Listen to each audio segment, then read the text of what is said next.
আসসালামু আলাইকুম। এনটিআরসি থেকে আসছে বড় খবর। ১৯তম শিক্ষক নিবন্ধন সার্কুলার ২০২৫ কবে প্রকাশিত হবে, আর পরীক্ষার ধরনে এসেছে কি কি বড় পরিবর্তন, সব বিস্তারিত জানাবো আজকের ভিডিওতে। চলুন শুরু করা যাক। তার আগে জানাতে চাই, আপনারা যারা আমাদের চ্যানেলটিতে নতুন তারা কাইন্ডলি আমাদের চ্যানেলটি সাবস্ক্রাইব করে বেল আইকনটি অন করে রাখবেন। এতে করে আপনারা এনটিআরসির সর্বশেষ আপডেট এবং একই সাথে বাংলাদেশের অন্যান্য চাকুরি এবং শিক্ষাগত তথ্যর আপডেট এখানে জানতে পারবেন ইনশাআল্লাহ। তো চলুন ফিরে আসা যাক মূল ভিডিওতে। প্রথম টপিক হচ্ছে আপনার এনটিআরসি পরীক্ষা, অর্থাৎ ১৯তম শিক্ষক নিবন্ধন পরীক্ষা ২০২৫ এর সার্কুলার কবে প্রকাশ করা হবে, সেই সম্ভাব্য ডেট। এই সার্কুলারটি প্রকাশ হতে পারে নভেম্বরের শেষ সপ্তাহে, অর্থাৎ নভেম্বরের ২৬ তারিখ বা তারপরে আর কি। যদিও তারিখ এখনও আনুষ্ঠানিকভাবে ঘোষণা করা হয়নি, তবে কর্মকর্তারা জানিয়েছে সার্কুলারটি শীঘ্রই প্রকাশ করা হবে নভেম্বরে।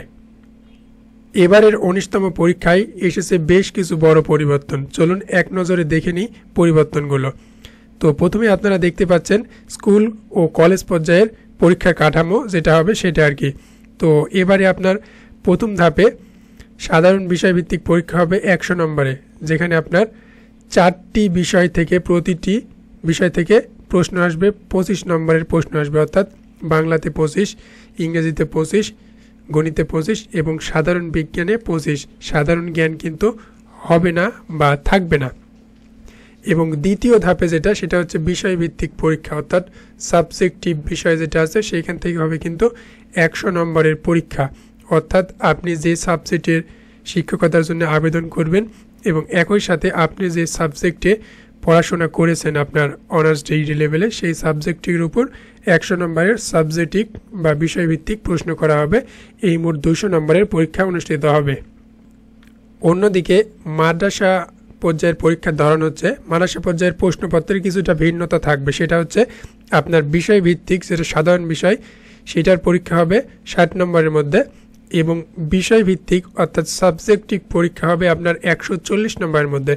তো সাধারণ অংশের মানবন্টন আপনারা দেখতে পাচ্ছেন, বাংলাতে ১৫, ইংরেজিতে ১৫, এখানে কিন্তু সাধারণ জ্ঞান থাকবে, সাধারণ জ্ঞানে ১৫ এবং গণিত ও সাধারণ বিজ্ঞান আলাদাভাবে ১৫। এই ৬০ মার্ক হচ্ছে আপনার সাধারণ অংশের বন্টন, এবং বাকি ১৪০ নম্বরের পরীক্ষা হবে কিন্তু সাবজেক্টিভ অর্থাৎ বিষয়ভিত্তিক অংশ থেকে, অর্থাৎ আপনি যে সাবজেক্টের ওপর শিক্ষকতার জন্য আবেদন করবেন সেই সাবজেক্টের উপর ভিত্তি করে কিন্তু আপনার সেই ১৪০ নম্বরের প্রশ্ন করা হবে।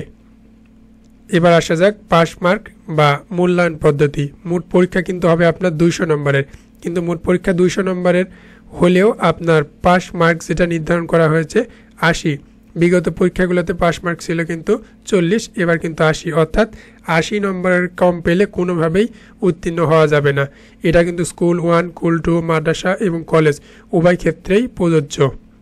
তবে এখানে একটি প্রশ্ন থেকে যায়, আপনারা অনেকেই জিজ্ঞেস করছেন যে এই ৮০ নম্বর কি সাধারণ বিষয় এবং সাবজেক্টিভ বা বিষয়ভিত্তিক পরীক্ষা দুইটা মিলিয়ে পেলে হবে, নাকি দুইটাতে আলাদা মার্ক মানে আলাদা পাস আর কি? তো উত্তর হচ্ছে না, দুইটা মিলিয়ে আপনি ৮০ নম্বর পাইলেই আপনি কিন্তু পাস। এবার আসা যাক সবচেয়ে বড় পরিবর্তন যেটা সেটাতে। তো আপনারা জানেন যে আগের ১৮টি নিবন্ধনে যেমন লিখিত পরীক্ষা ছিল, এবার তা সম্পূর্ণ বাদ দিয়ে শুধুমাত্র ২টি ধাপে রাখা হয়েছে। সেটা আপনার প্রিলিমিনারি এমসিকিউ এবং ভাইবা, অর্থাৎ মোরাল অ্যান্ড সাবজেক্ট বেসিক যে ভাইবা সেটা কিন্তু হবে। এই পরিবর্তনের ফলে শিক্ষার্থীদের প্রস্তুতির ধরনও কিন্তু অনেক বদলে যাবে। এখন থেকে লিখিতের জন্য নয়, বরং প্রিলিমিনারি ও ভাইবা পারফরমেন্সের জন্য প্রস্তুতি গ্রহণ করতে হবে। এছাড়াও আপনার সাধারণ জ্ঞান ও বিষয়ভিত্তিক দক্ষতার উপর বেশি জোর দিতে হবে, ঠিক আছে? এবং এনটিআরসির অফিসিয়াল ওয়েবসাইটে সবসময় চোখ রাখতে যে কবে সার্কুলার প্রকাশ হবে। তবে আমরা আপনাদের আবারও জানাতে চাই, ১৯তম শিক্ষক নিবন্ধনের সার্কুলার প্রকাশ করা হবে নভেম্বরের শেষ সপ্তাহের দিকে। যদিও সুনির্দিষ্ট তারিখ এখনও প্রকাশ করা হয়নি, তবে এনটিআরসি নিশ্চিত করেছে যে শীঘ্রই নভেম্বরের মধ্যে সার্কুলারটি কিন্তু প্রকাশ করা হবে। এখন কিন্তু নভেম্বরের ১০ তারিখ চলমান, তাই এখনই প্রস্তুতি শুরু করে দিন। প্রিলিমিনারি আর ভাইবার এই ২ ধাপেই কিন্তু নির্ধারিত হবে আপনার যোগ্যতা। ভিডিওটি যদি আপনার ভালো লেগে থাকে অবশ্যই লাইক দিবেন এবং একই সাথে আপনার ফ্রেন্ডের সাথে শেয়ার করতে ভুলবেন না। আর এনটিআরসি সম্পর্কিত সব আপডেট পেতে চ্যানেলটি সাবস্ক্রাইব করে রাখবেন। সবাইকে ধন্যবাদ। আসসালামু আলাইকুম।